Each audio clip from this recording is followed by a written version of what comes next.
జ్ఞాపకం వస్తూ ఉన్నప్పుడు కూడా వాటిని మనం ఏం చేయాలంటే మన నుంచి దూరము చేయాలి. ప్రభు మాట్లాడేటప్పుడు మనకు సంతోషంగా ఉన్నా, కష్టంగా ఉన్నా, బాధగా ఉన్నా ప్రభు మాటలు మాత్రమే వినాలి. దేవునికి స్తోత్రం. మార్కెట్కి వెళ్ళినప్పుడు కాయలు వేస్తుంటే మీరు ఏం చేస్తారు? కాయలు వేసేటప్పుడు ఆలోచన ఒకసారి దేవుని మాట్లాడేటప్పుడు ఆలోచన ఉంటలేదు. కరెక్ట్గా నేను చెప్పింది నిజమేనా? దేవునికి స్తోత్రం. మనకి ఎన్ని ఆలోచనలున్నా దేవుని మాటకి ఖచ్చితంగా ఒకవైపు మనకి దేవుని మాటలు హృదయంలో దాచిబడి ఉండాలి. దేవునికి స్తోత్రం. అయ్యే మనల్ని కాపాడతాయి, అయ్యే మనకి ఆరోగ్యాన్ని సహాయం చేస్తాయి, అయ్యే మనకి స్వస్థతను కూడా సహాయం చేస్తాయి. దేవునికి స్తోత్రం. కాబట్టి ఇక్కడ దేవుడు ఈ మాట నాతోటి మ్యాక్సిమం 15 రోజుల నుంచి మాట్లాడుతూ ఉన్నాడు. మాట్లాడుతున్నప్పుడు కూడా పోయిన వారం కూడా చెప్పడానికి అవకాశము నాకు రాలేదు. అయినప్పుడు కూడా ప్రార్థన చేస్తుంటే ప్రభు ఈరోజు కూడా ఆ మాటని జ్ఞాపకము చేశాడు. అక్కడ ఏమనుంది? చెడ్డవారిని చూచి నీవు వ్యసనపడకము, చెడ్డ కార్యములు చేయని వారిని చూచి, దుష్ట కార్యములు చేయవారు చూసి నీవు మత్సరపడకము. ఎందుకు అంటే దావీదైన మహారాజు చేత పరిశుద్ధాత్మ దేవుడు మాట్లాడిస్తూ ఉన్నాడు. దేవునికి స్తోత్రం. మనకి చెడ్డవారిని చూసినా లేకపోతే ఏమైనా మనకి వ్యతిరేకమైన కార్యాలు చేసేవారిని చూసినప్పుడు కూడా మనకేమనిపించింది చెప్పండి? కోపము, బాధ వస్తూ ఉంది. అందుకనే దుష్కార్యములు చేసే వారిని చూచి నీవు మత్సరపడకము, వారు గడ్డి వలె త్వరగా ఎండిపోవుదురు. దేవునికి స్తోత్రం. దేవునికి స్తోత్రం. ఎందుకు దేవుడు ఈ మాట చెబుతున్నాడంటే వారి గురించి ఎక్కడ మనం ఒకటే నేర్చుకోవాలి. అలాంటి వాటి విషయాలు మనం ఆలోచిస్తూ ఉండాల్సిన అవసరం లేదు. దుష్ట కార్యములు, చెడ్డ కార్యములు చేసేవారు ఉన్నారనుకో, ఎందుకంటే మ్యాక్సిమం మన ఆలోచన అంతా అలాంటి వైపు పోతూ ఉంటాయి. కాబట్టి నీవు వాటి గురించి ఆలోచించుకు అని ఇక్కడ దేవుడు చెబుతున్న మాట. వారి అంట ఎలా ఎండిపోతారంట? గడ్డి వలె ఎండిపోతారు. ఇంకెందుకు ఆలోచించాలి? చెప్పాలి. అసలు ఆలోచన అనేది మనకి ఏదైనా మనకొకటే, ప్రభువుని లేచిన ఉదయాన్నే, ఈరోజు ఉదయాన్నే ప్రార్థన చేసామని చేసి రాకండి. ఉదయాన్నే లేచి ఎంతకంత ప్రార్థన చేసామని చేసి రాకండి. ప్రతిరోజు ఈ వారం అంతా బిరుబాకుండా ప్రార్థన చేసామని చేసి రాకండి. ఈ వారం అంతా నిద్రలు లేచామా, కళ్ళు మూసుకున్నామా? కుదిరిన వాళ్ళు అరగంట చేస్తారు, ఇంకా కుదిరిన వాళ్ళు గంట చేస్తారు, ఇంకా కుదిరి 2 గంటలు చేస్తారు. కనీసం ఒక్క నిమిషమైనా చెప్పే కదా ప్రభువా, మరి 24 గంటల మమ్మల్ని క్షేమము కాపాడావు. మరి ఈరోజు ఉదయకాలం నుంచి మేము వెళ్ళే ప్రయాణము కావచ్చు, పని కావచ్చు, కుటుంబము కావచ్చు, ఆరోగ్యము కావచ్చు, ప్రతి విషయం నీవే తోడుగా ఉండి తగిన జ్ఞానముని, ధైర్యాన్ని మాకు సహాయం చేయమని ప్రార్థన చేసుకొని మనం ఖచ్చితంగా వెళ్ళాలి. ఇది వెళ్ళేది చాలా మంది చేతులు ఎత్తలేదు, చేయలేదు ప్రార్థన. ఏమన్నా ప్రార్థన చేశారా? ఖచ్చితంగా. దేవునికి స్తోత్రం. ఎందుకంటే ప్రార్థన చేసుకోవాలి. ఉంటాయి మనకి ఆరోగ్యము బలహీనంగా ఉంటాయి, మన హృదయంలో బాధలు ఉంటాయి, మన ఆలోచనలో కష్టాలు ఉంటాయి, లేకపోతే మనం వెళ్తున్న కుటుంబ పరిస్థితులు అనుకూలం లేకుండా ఉంటాయి. అయితే ఏ విషయంలో ఆలోచించాల్సిన అవసరం లేదు. ఒక్కొక్కటి దానికి దేవుడు న్యాయం తీర్చగలిగిన దేవుడు మనకి పైన ఉన్నాడు. ఆయన చూస్తూ ఉన్నాడు. ఏది కూడా దేవుడు విడిచిపెట్టే దేవుడు ఖచ్చితంగా కాదు. అందుకనే ఇక్కడ దావీదు మహారాజు చేత దేవుడు మాట్లాడిస్తున్న మాటలని మనము ఇక్కడ జ్ఞాపకం చేసుకుంటే, అందుకని అన్నాడు వారిని చీచు నీవు ఆలోచించుకుము. ఎందుకు అని అంటే వారు గడ్డి వలె ఎండిపోవుదురు. చూడు కింద ఏమన్నాడు? పచ్చని కూర వలె వారు వాడిపోవుదురు. చూడు కింద మాట. ఇది మనకు కావాల్సింది. చదువు ఆ మాటని. యెహోవా యందు నమ్మకం ఉంచి మేలు చేయము. దేవునికి స్తోత్రం. మనకు ఒకటే ఉండాలి, నమ్మకం ఉండాలి. దేవునికి స్తోత్రం. మనకి కష్టం ఉన్నా, సంతోషం ఉన్నా, బాధ ఉన్నా, ఏదున్నా ఒకటే, ప్రభువు మీద మనం నమ్మకం వేసి మనం వెళ్ళే ప్రయాణంలో ప్రతిదీ ప్రభు చూస్తూ ఉన్నాడు. ఆ విషయాన్ని మనం మర్చిపోకుండా మనం ఏం చేస్తామంటే మనం అన్ని మన హృదయంలో సొంత ఆలోచనలు చేస్తాం. ఒక పక్క దేవుడికి భయపడతాం, ఒక పక్క దేవుడు ఉన్నాడని తెలుసు, దేవుడు చూస్తున్నాడని తెలుసు, దేవుని వాక్యం వింటా ఉంటాము, దేవుడు వాక్యాన్ని గ్రహిస్తూ ఉంటాము, దేవుడు వాక్యము మన హృదయాన్ని గద్దిస్తూ ఉంటుంది. అయినప్పటికీ కూడా మన ఆలోచన అక్కడికే వెళుతూ ఉంటుంది. ఆలోచనలో ప్రతిదీ కూడా దేవుడి మీద దృష్టి ఉంచకుండా మన సొంత ఆలోచనలకు ఎక్కువ మనం ప్రయాసిస్తూ ఉన్నాం. కాబట్టి మనము దేవుడు ఈరోజు మనల్ని హెచ్చరిస్తున్నాడు, అసలు ఆలోచన అనేది ఏముండద్దు. మరి మనం ఏం చేయాలంటే ప్రతి విషయం మీద యెహోవా మీద నమ్మకము మనము ఉంచాలి. దేవునికి స్తోత్రం.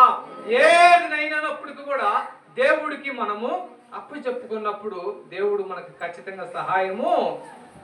అలాగనే 37వ అధ్యాయంలో 7వ వచనంలో కూడా ఒక మాటని చూడు, యెహోవా ఎదుట మౌనముగా ఉండి ఆయన కొరకు కనిపెట్టుకొనుము. దేవునికి స్తోత్రం. ఎలా ఉండాలంట మనము?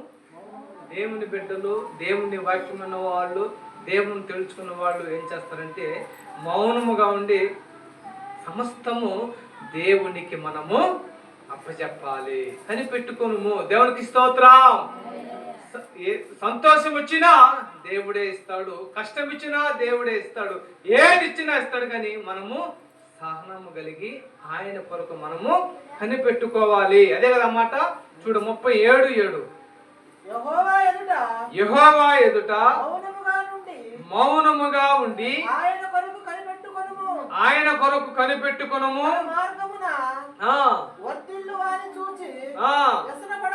వ్యసన పడకము, దురాలోచనలు, కోపము మానుము, ఆగ్రహము విడిచిపెట్టుము, వ్యసన పడకము. కీడుకే కారణం. ఎక్కువ ఆలోచించి, ఎక్కువ కోపం కలిగి, ఎక్కువ మనం ఎక్కువ ప్రతిది కూడా దేవుడికి ఇష్టం లేని వాటి అన్నిటినీ మన దగ్గర ఉన్నాయంటే దేనికంట కారణము? కీడుకే కారణము. దేవునికి స్తోత్రం. మనము యెహోవా దేవుణ్ణి కనిపెట్టుకొని మౌనముగా ఉండి ప్రతి కార్యాన్ని మనం ఇంకా ప్రభువుని అడగాలి. ప్రభా, నా ఆలోచన ఏంది, నా మార్గం ఏంది, నా తలంపు ఏంది, నేను ఇంకా ఎలా నడవాలి? ప్రభా, నీవు నాతో మాట్లాడమన్నప్పుడు ప్రభు నాతోనూ మీతోనూ మనందరితోనూ మాట్లాడతాడు. అందుకనే వీటన్నిటిని మనలో వచ్చకూడదు వల్ల మనకేం కలుగుతుందంటే కీడు ఖచ్చితంగా కలుగుతుంది. రాసిన గ్రంథం 3:31లో కూడా ఒక మాటని మనము జ్ఞాపకం చేసుకుందాం. 3వ అధ్యాయము 31వ వచనం. బలాత్కారము చేయు వారి చూచి మత్సర పడకము. వారు చేయి క్రియలను ఏ మాత్రము చేయగోరవద్దు. కుటిల వర్తనుడు యెహోవాకు అసహ్యుడు. దేవునికి స్తోత్రం. ఎందుకంటే దుష్ట క్రియలు చేయవారు యెహోవాకు ఇష్టము లేనివారు. యెహోవాకి ఇష్టమైన వారు ఎవరంటే ఆయన ఎదుట కనిపెట్టుకొని ఆయన ఎదుట మౌనముగా ఉన్నవారు ప్రభుకి ఇష్టము. ఏ విషయంలో మన ఆలోచన కలిగి ఉండకూడదు. మనకు ఒకటే దేవుని మాట విన్నాము, ప్రతిరోజు వీలైనంత వరకు 3 సార్లు ప్రార్థన చేసుకొని దేవుని యందు నమ్మకము కలిగి మనం ఎప్పుడైతే ప్రయాణంలో వెళుతూ ఉంటామో దేవుడు ఖచ్చితంగా సహాయము చేస్తాడు. దేవునికి స్తోత్రం. దేవునికి స్తోత్రం. కనుకనే 3వ వచనం.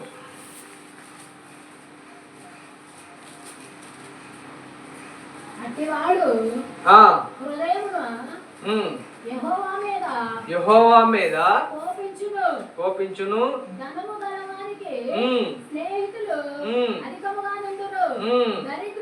దరిద్రుడు తన స్నేహితులను పోగొట్టుకొనును, అబద్ధములాడువాడు తప్పించుకొనుడు. అనేకులు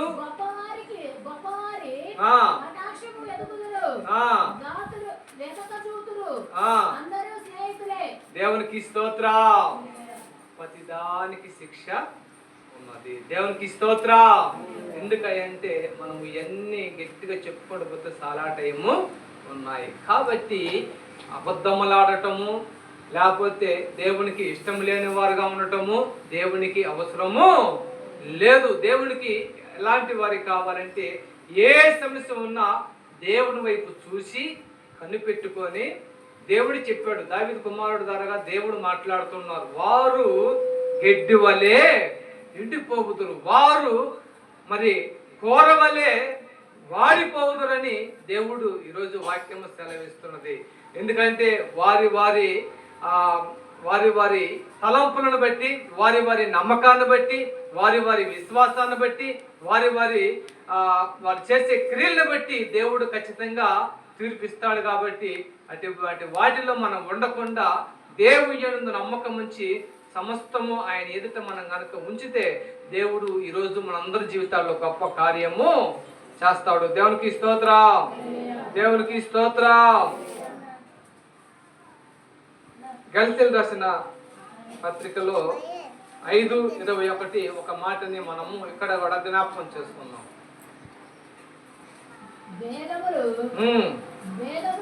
5వ అధ్యాయము 21వ వచనం.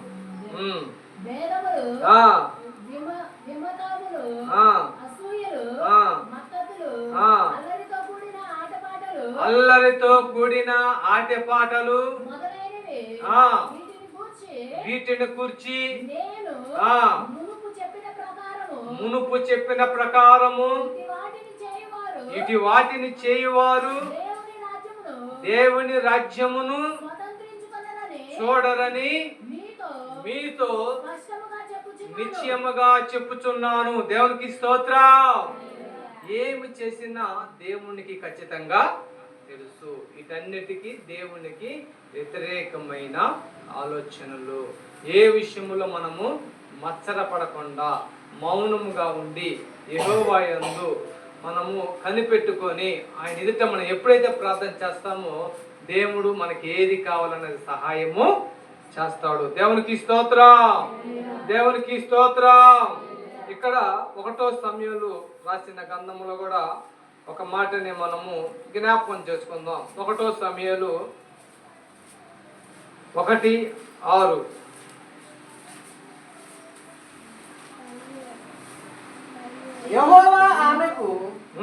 యెహోవా ఆమెకు సంతు లేకుండా చేసి ఉన్న హేతువును బట్టి ఆమె వైద్యము పెనిన ఆమెను విసిగించుటకై ఆమెకు కోపము పుట్టించుచూ వచ్చెను.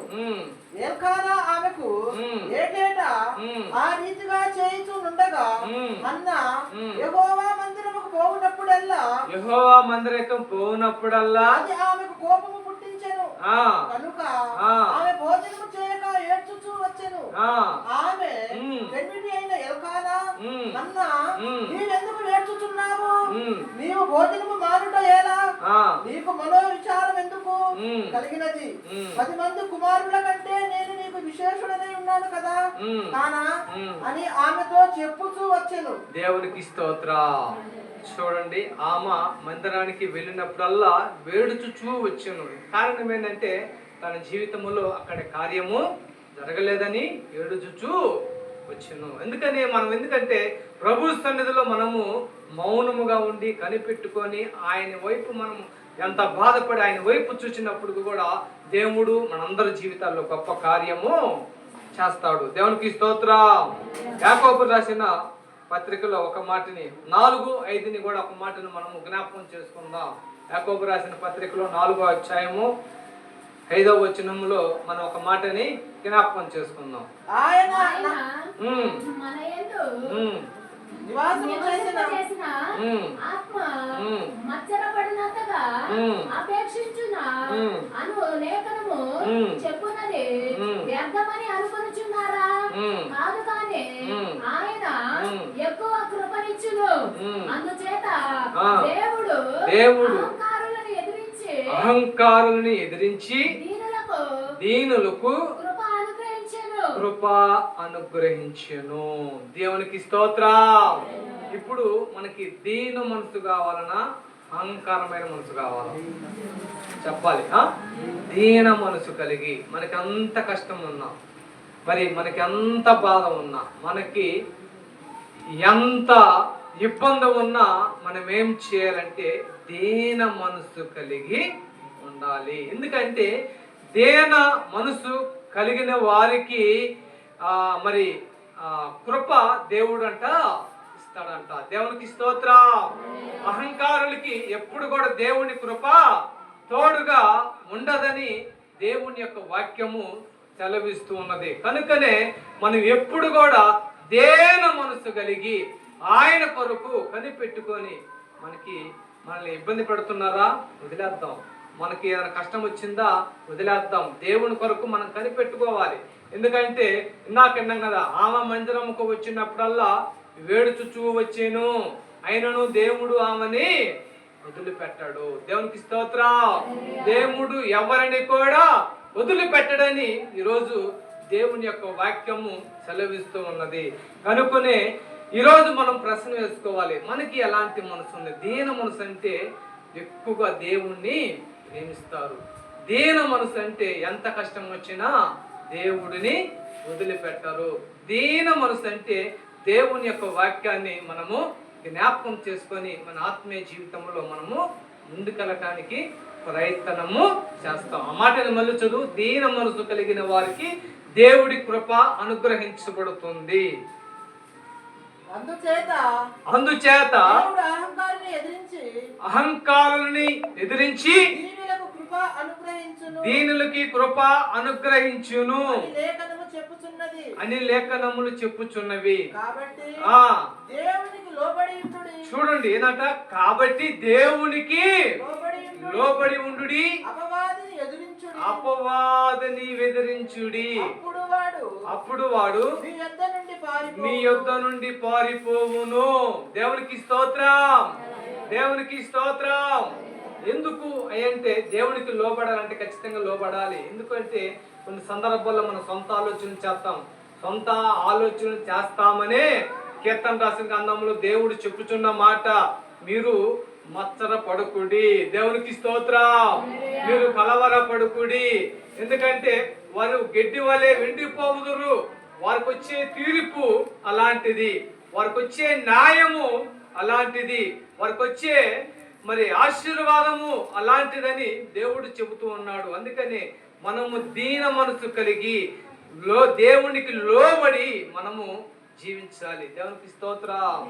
లోబడటం అంటే దేవుని మందిరంలో భయపడటం కాదు, లేకపోతే లోబడటం అంటే పెద్దగా ప్రార్థన చేయటం కాదు, కానీ 24 గంటలు దేవుడితో మనం ఎలా ఉన్నాము అనేది మనమే ప్రశ్న వేసుకోవాలి. దేవునికి స్తోత్రం. ప్రతి క్షణము దేవుణ్ణి మనం జ్ఞాపకం చేసుకోవాలి, లోబడాలి. మనకి కోపం వచ్చినా, బలం ఉన్నా, లేకపోతే బాధ ఉన్నా, ప్రతిది కూడా ప్రభుకి మనం అప్పచెప్పాలి. దేవునికి స్తోత్రం. కీర్తన రాసిన గ్రంథంలో 37వ అధ్యాయంలో అదంతా చదువుకుంటే అలాగే ఉంటుంది. భయపడాల్సిన అవసరము లేదు, కలవరపడాల్సిన అవసరము లేదు, మత్సరపడాల్సిన అవసరము లేదు. వారికి న్యాయము దేవుడు తెలుస్తాడు. అందుకని మనం ఏం చేయాలంటే దేవునికి లోబడి, దేవునికి మనం దీన మనసు గల వారమై, దీనులమై మనం గనక ఉంటే దేవుడు అంట అపవాదు మన నుంచి వెళ్ళిపోయి కృప దేవుడు మనందరికి సహాయము చేస్తాడు. దేవునికి స్తోత్రం. దేవునికి స్తోత్రం. దేవునికి లోబడుతున్నావా లేదా? లోబడటము అంటే మనం దేవుడు చూస్తాడు. ఎందుకంటే దేవుడు చూస్తున్నాడు కదా, అహంకారాన్ని చూస్తున్నాను, లేకపోతే ఇంకా ఇందా చెప్పాడు కదా, దొంగతనం చేసేవారు చూస్తున్నాను, వీళ్ళందరూ నేను చూస్తున్నా, వారందరికీ తగిన న్యాయం ఉందని దేవుడు చెబుతున్నాడు. అయితే మనల్ని కూడా దేవుడు చూస్తాడు. ఈ ప్రశ్న మనం కూడా వేసుకోవాలి.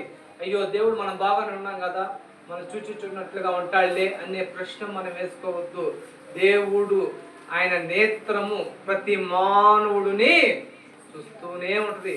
ఆయన నేత్రం అంట కొనకొదు, నిద్రపోదు. ఎప్పుడు నా బిడ్డలు ఏం చేస్తున్నారు, ఏం ఆలోచన కలిగి ఉన్నారు, ఏమి తలంపు కలిగి ఉన్నారు, వారు ఏం ప్రయాణం చేస్తూ ఉన్నారు, వారు ఏ కష్టములో ఉన్నారు, ఏ దుఃఖములో ఉన్నారు, వారు ఎలా ప్రార్థన చేస్తున్నారు, వారి అవసరం ఏమైనదని ప్రతి క్షణము చూస్తూనే ఉంటది. కనుకనే మనము కూడా దేవునికి లోబడి ఉండాలి. దేవునికి స్తోత్రం. మనం లేచామా, లోబడిన వారు ఎలా ఉంటారంటే ఎంత కష్టమున్నా, ఎంత బాధ ఉన్నా ప్రార్థన చేస్తారు. లోబడిన వారు ఎలా ఉంటారంటే దేవుని వాక్యాన్ని వింటారు, దేవుని వాక్యాన్ని కూడా చదువుతారు. దేవునికి లోబడిన వారు ఎలా ఉంటారంటే, దేవుడు అయ్యో ఈరోజు దేవుడు చూస్తున్నాడు, ఇప్పుడు నేను ఒంటరిగా ఉండను, నేను వెళ్తున్న ప్రయాణములో, పనులో, కుటుంబంలో ఎక్కడైనా సరే దేవుడు చూస్తున్నాడు, నేను ఎలాగున్నాను, ఆ తలంపు ఎలాగుంది అని గ్రహించుకొని మనకు మనమే ప్రశ్న వేసుకోవాలి. ప్రభు చెప్పిన మాట, ఎందుకంటే ఈ మాటలు మన మాటలు కాదు, మీకు మీరే పరీక్ష చేసుకోండి. కొరింథీయులకు రాసిన పత్రికలో 11వ అధ్యాయంలో అక్కడ మనం ఒక మాటని చూసుకుంటే దేవుడు చెప్పాడు, ఆ మాటని జ్ఞాపకం చేసుకుందాం. నేను మీకు అప్పగించిన దానిని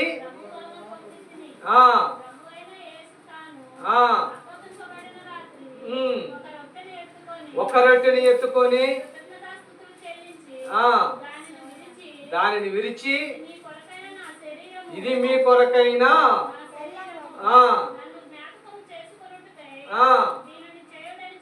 నన్ను జ్ఞాపకం చేసుకున్నట్టుకై దీనిని చేయండి అని చెప్పాను. ఆ ప్రకారమే భోజనమైన పిమ్మట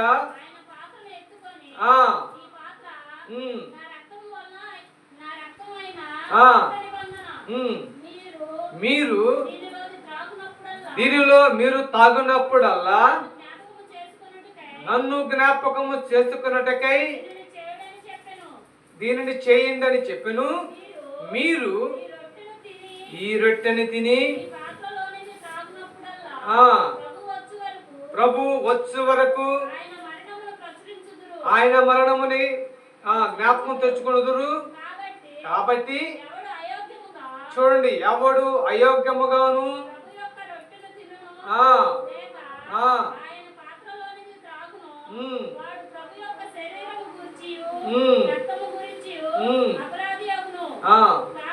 కాబట్టి ప్రతి మనుష్యుడు తాను తాను పరీక్షించుకోవలెను. దేవునికి స్తోత్రం. ఏంటంట? ప్రతి మనుష్యుడు.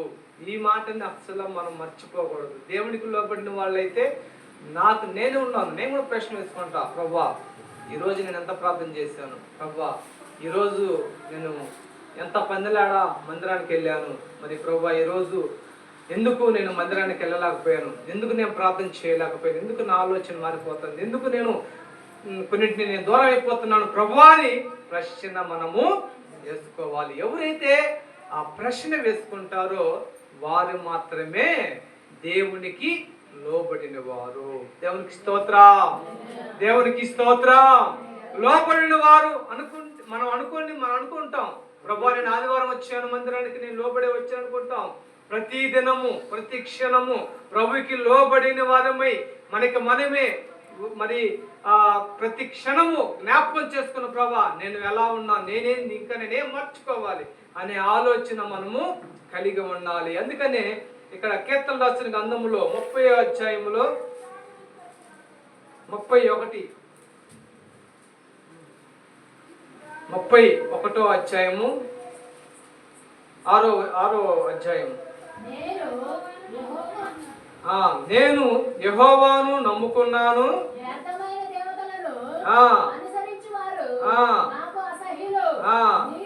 నీవు చూడు, నీవు నా బాధని దృష్టించి ఉన్నావు. దృష్టి అంటే ఏంటి చెప్పండి? దృష్టి అంటే ఏంటి? చూపేగా, దేవుడు చూసి ఉన్నాడని చెప్పాగా అనుకుంటాం, ప్రార్థన చేస్తుంది, దేవుడు బయలుపరిచింది. నీవు నా బాధని దృష్టించి ఉన్నావు. దేవునికి స్తోత్రం. దేవుడు చూస్తున్నాడు అనుకుంటాం, నా ప్రార్థన దేవుడు వినలేదులే, నేను చేయకపోయినా దేవుడు చూడలేదులే, నేను లోబడకపోయినా దేవుడు చూడలేదులే అనే మాట మనం ఎప్పుడు కూడా కీర్తన రాసిన గ్రంథంలో దావీదు మహారాజుతో దేవుడు మాట్లాడకుండా ఎక్కువ దినాలు మాట్లాడినట్టుగా మనము గ్రహించగలము. ఒక్క దినమే దేవుడు మాట్లాడలేకపోతే, ఒక్క దినము దేవుడు చూడకపోతే దావీదంట అల్లాడిపోయాడంట. దేవునికి స్తోత్రం, దేవునికి స్తోత్రం. చూడు, నా బాధని నీవు దృష్టించి ఉన్నావు, నా ప్రాణ బాధలను కనిపెట్టి ఉన్నావు, కావున నీ కృపను బట్టి నేను ఆనందభరితుడనై సంతోషించెదను. చూడు, ఎవరి కృపను బట్టి అంట? కృపను బట్టి మనకు బాధ ఉందా ఆయన బట్టి మనం ఎలా ఉండాలంట? సంతోషంగా ఉండాలి. బాధలో కూడా సంతోషంగా ఉన్న వారే దేవుడికి లోబడిన వారు. దేవునికి స్తోత్రం. కష్టాల్లో కూడా దేవుడు కృపని కలుసుకొని ముందుకెళ్ళిన వారే లోబడిన వారు అని దేవుని యొక్క వాక్యము తెలియపరుస్తున్నది. అందుకని నీ కృపను బట్టి నేను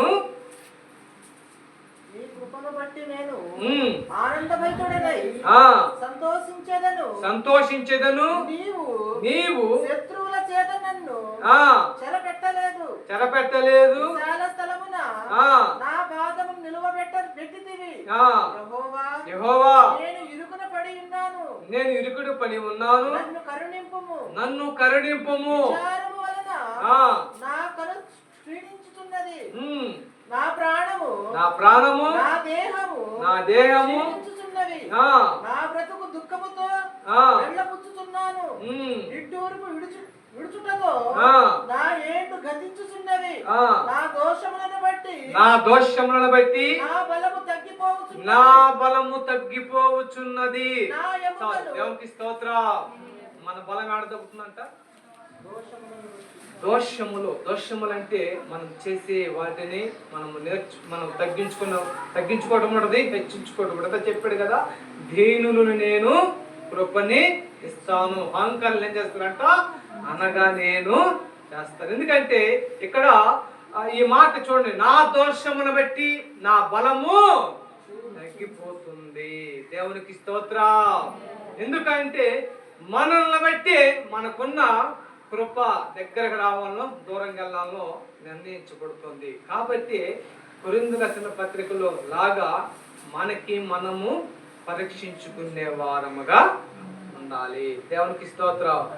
నేను ఈ మాట దాదాపు నెల చెబుతున్నా. అమ్మ, ఉదయకాలం నుంచి సాయంత్రం వరకు కూడా మీరు ప్రార్థన చేస్తారో లేకపోతే పని చేస్తూ ఉంటారో, కుటుంబంలో ఉంటారో, ప్రయాణమై వెళుతూ ఉంటారో, ఉదయము లేచి ప్రార్థన చేసుకొని సాయంత్రము మళ్ళీ కూర్చొని ప్రార్థనలో, ప్రభా ఈరోజు నేనేం చేశానో మరి నాకు జ్ఞాపకం చేయి ప్రభా, లేకపోతే నువ్వు జ్ఞాపకం తెచ్చుకొని దానిలో మనము మార్కులు వేయాలి. వేయాలా ఇవ్వదా అమ్మా? మార్కులు వేయాలి లేదా? రైట్, ఈ పని రైతే, ఈ పని కొంచెం తేడా ఉంది. ఇప్పుడు మనం కూర చేసేటప్పుడు కుదరకపోతే మార్కులు వేసుకుంటాం లేదా? అబ్బాయి ఈసారి కొంచెం అల్లం ఎక్కువ తెచ్చుకొని ఘాటు వేయాలనుకుంటాం. కొంతమంది అల్లం పడకపోతే అల్లం తగ్గించుకోవాలనుకుంటారు. అలాగా మన ప్రార్థనలో మనం కూర్చొని వ్యక్తిగతంగా, ప్రభా ఈ పగులు 12 గంటలు, ఈ 12 గంటల ప్రయాణములో నా జీవితం ఎలా కొనసాగించబడింది, అలా ప్రార్థన చేయాలని చెప్పాను. ఎన్నాళ్ళు చెప్పాను? నెల, ఇంచుమించు నెల అవుతుంది. అలాగా మేము అయ్యా దేవుడు చెప్పినట్లుగానే మేము అలాగనే ప్రార్థన చేసుకుంటున్నాం. ఉదయము 6 కాడ నుంచి సాయంత్రం 6 గంటల వరకు మనం పని చేస్తుంటాము, ప్రయాణం అయి వెళ్తుంటాం, కుటుంబంలో ఉంటాము, లేకపోతే ముచ్చట్లు పెట్టుకొని కూర్చుని ఉంటాం. ఏదో ఒకటి ఈ 12 గంటల పొద్దున మనము హెల్లబుచ్చుతాం. మనము సాయంత్రం అయిన తర్వాత స్నానం చేసి 7 గంటల తర్వాత అక్కడి నుంచి ఎవరి ఇష్టం వాళ్ళకి, వారి సమయం కొలిది వాళ్ళు ప్రార్థన చేస్తారు. చేసినప్పుడు మేము ఈ నెలలో అలాంటి ప్రార్థన చేశాము అన్న వాళ్ళ చేతులు ఎత్తండి. చేయలా? ఒకళ్ళు చేసావా? 2, 3 అలా చేసావా? నేను చెప్పింది అర్థమైంది నీకు? ఈరోజు ఉదయం నుంచి సాయంత్రం వరకు మనం చేసిన పనిలో, అంటే మనం ఒకరితో మాట్లాడినా, పని చేసినా, వాళ్ళు మనల్ని ఇబ్బంది పెట్టారో మనం వాళ్ళని ఇబ్బంది పెట్టామా ప్రశ్న వేసుకొని, వాళ్ళు మనల్ని పెడితే మనం క్షమించాలి. దేవుడు చెప్పాడుగా నేను చూసుకుంటానని. మనం పెట్టుంటే మనం పశ్చాత్తాపడి, ప్రభువా ఇంకొకసారి ఇది నా జీవితంలో రిపీట్ కాకూడదు అని మనము ప్రశ్న వేసుకోవాలి. ఎవరు చేతులు అత్తలేదుగా చేసుకోవట్లా, ప్రార్థన చేసుకోవాలి. అది మనము దేవుడికి లోబడిన వారమని దేవుడు చూస్తాడు. దేవుడు దృష్టించి ఉంచుతాడు. దేవునికి స్తోత్రం. ఎందుకంటే మర్చిపోకూడదు. అమ్మో, ప్రభుని మనము వెంబడిస్తూ ఉన్నాం, ప్రభు రక్షణ కలిగి ఉన్నాం, ప్రభుతో మనం సావాసం చేస్తూ ఉన్నాం. ప్రభు చెప్పాడు కదా, మనకి మనమే క్షమాపణ, మనకి మనమే పరీక్షించుకోవాలి అనే ఆలోచన మనం కలిగి మనం అలాగా కూడా ప్రార్థన చేయాలి. ఎప్పుడు చెప్పాడు ప్రభు, నేను మళ్ళీ ఈ లోకానికి తిరుగు వచ్చు వరకు కూడా. దేవునికి స్తోత్రం. ఒకరోజు కాదు, మనము ఒకరోజు చేస్తాం. ఇప్పుడున్న దేవునికి స్తోత్రం.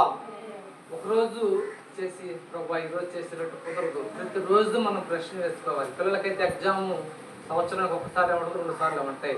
మనకి ప్రతిరోజు ఎగ్జామ్సే. దేవుని బిడ్డలకి ఉందా లేదా చెప్పండి. దేవుడు చెప్పాడు, ఎవరికి వారికి తీర్పు ఖచ్చితంగా ఉంటుంది. అహంకారులకు తీర్పు నేను తెస్తాను, దీనులకు నేను కృప ఇస్తాను. దేవునికి స్తోత్రం.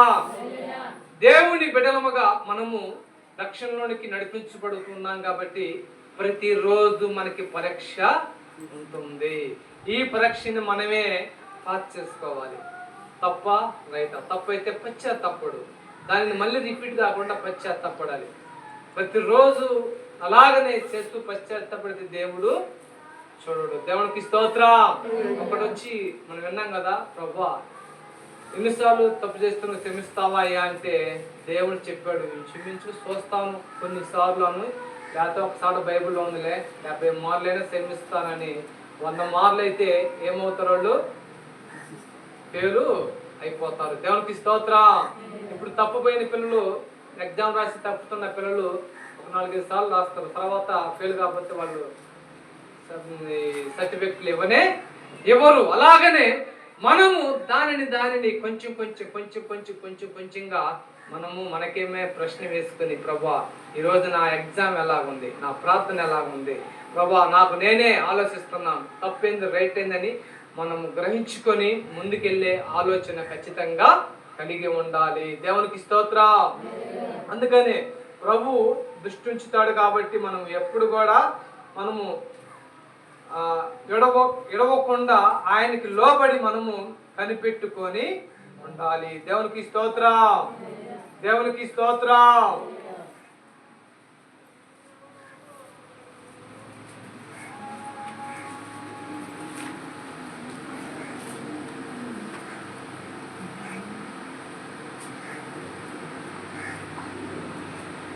కీర్తన రాసిన గ్రంథం 51 50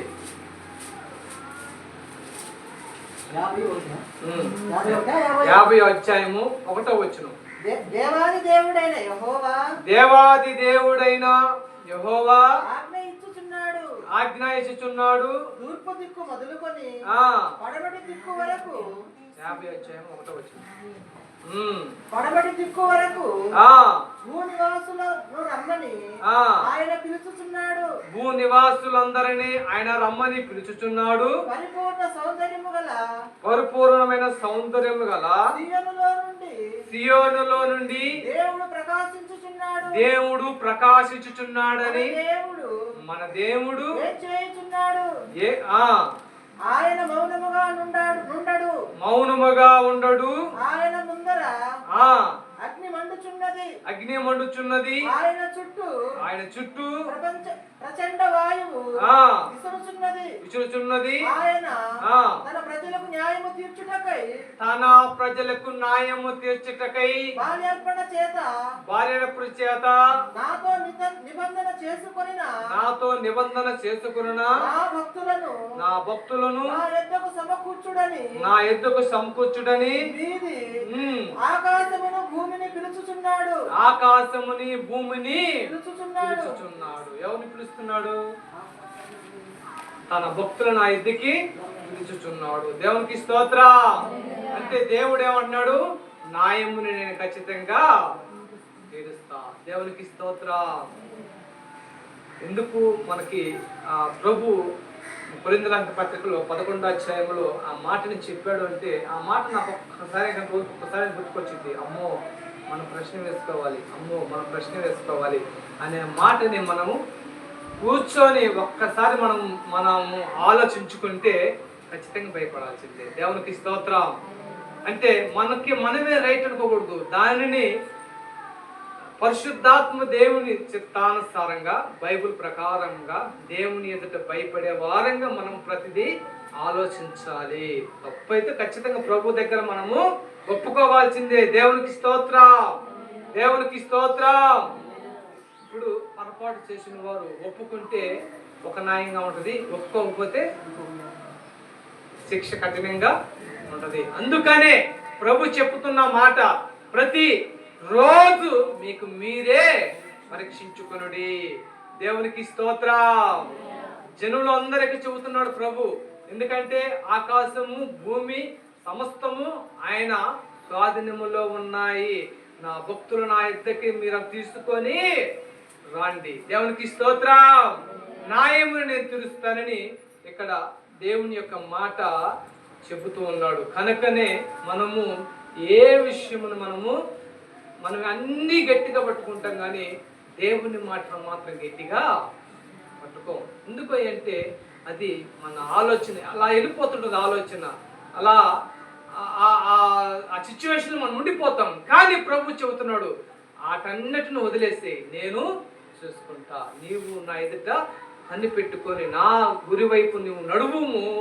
నీవు తగ్గించుకొని నా ఎదుట నీవు ఉన్నప్పుడు నేను హెచ్చించే విధంగా సహాయం చేస్తా. దీనుడుగా ఉండు, దీని మనసు కలిగి ఉండు. దీనుడుగా ఉండమంటే మౌనంగా ఉండగా కాదు, మన మనసు మారాలి, మన హృదయం మారాలి, మన ఆలోచన కూడా మార్చినప్పుడే దేవుడు మనకు సహాయము చేస్తాడు. కనుకనే మనము ఎలాంటి మనసు కలిగి ఉన్నాము, దేవుడికి ఎలా తగ్గించుకుంటున్నాము, మనం ఎక్కువగా మన హృదయంలో ఏది ఆలోచిస్తున్నాము అనేది మనమే ప్రశ్న వేసుకోవాలి. దేవుడికి స్తోత్రం. ఈ మాటని ప్రభు మనకి 37వ అధ్యాయంలో చెప్పినప్పుడు నేనేం చేసేవాడు అంటే ఆలోచించా, ఎందుకు ప్రభు ఈ మాటని సెలవిస్తూ ఉన్నాడు. చెడ్డవారిని నీవు చూచి వ్యసన పడకము. దేవునికి స్తోత్రం.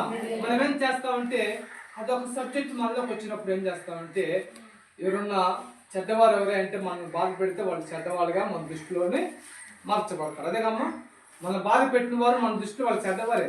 కానీ ఇక్కడ దేవుడు ఏం చెబుతున్నాడంటే, నీవు వారిని చూసి నువ్వు వ్యసన పడకము. ఎందుకు చెబుతున్నాడు ప్రభు? ఆ వ్యసనం కూడా మన మీద పరిపాలన చేసిద్ది. దేవునికి స్తోత్రం. ఆల్రెడీ నేను తీర్పునిస్తున్నా, నువ్వు వారిని చూసి వ్యసనము పడకము. దేవునికి స్తోత్రం. రెండో మాట ఏమన్నాడు? దుష్కార్యములు చేయి వారిని చూచి మత్సర పడకము. దుష్కార్యములు అంటే వాళ్ళు ఆల్రెడీ అన్ని మనల్ని ఏ విధంగా ఇబ్బంది పెట్టాలంటే ఆ విధంగా ఇబ్బంది పడతాం. మనం ఏం చేస్తాం? వాడి దగ్గర 1 రెట్లు ఉంటే మన దగ్గర 2 రెట్లు ఉండడానికి ఖర్చు మనలో నింపబడుతుంది. దాని ద్వారాగా మనకు నష్టమే కానీ లాభము లేదు. ప్రభు చెప్పాడు, దుష్ట కార్యములు చేయువారు వారు కూరవలే వాడిపోదురు. ఇలాంటి మనం తీసి పక్కన పెట్టుకొని ప్రభువుని కనిపెట్టుకొని దేన మనసు కలిగి, మనం చూసి ఇది పని అయిపోయింది అనుకున్నా సరే, మనం దేన మనసు కలిగి ప్రభు ఎదుట మనం గనక మౌనముగా ఉంటే దేవుడంట అహంకారానికి కృప ఇవ్వకుండా దీన మనసు కలిగిన వారికి కృప ఇస్తాడు. అందుకనే మనం ఈరోజు ప్రార్థన చేసుకొని, మరి ఆయన ప్రభు చెప్పాడు కదా, నేను వచ్చే వరకు కూడా నా శరీరములోను రక్తములోను ఎడతెగక నన్ను జ్ఞాపకం చేసుకుంటూ, మరి మీరు కూడా ఒకరిగా జ్ఞాపకం చేసుకొని మీకు మీరే జ్ఞాపకం చేసుకొని ఎలాంటి ప్రయాణంలో వెళ్ళాలి అనేది తీర్మానం చేసుకోవాలని ప్రభు వాక్యము సెలవిచ్చింది కనుక మనం అందరం కళ్ళు మూసుకొని ప్రార్థన చేసుకుందాం.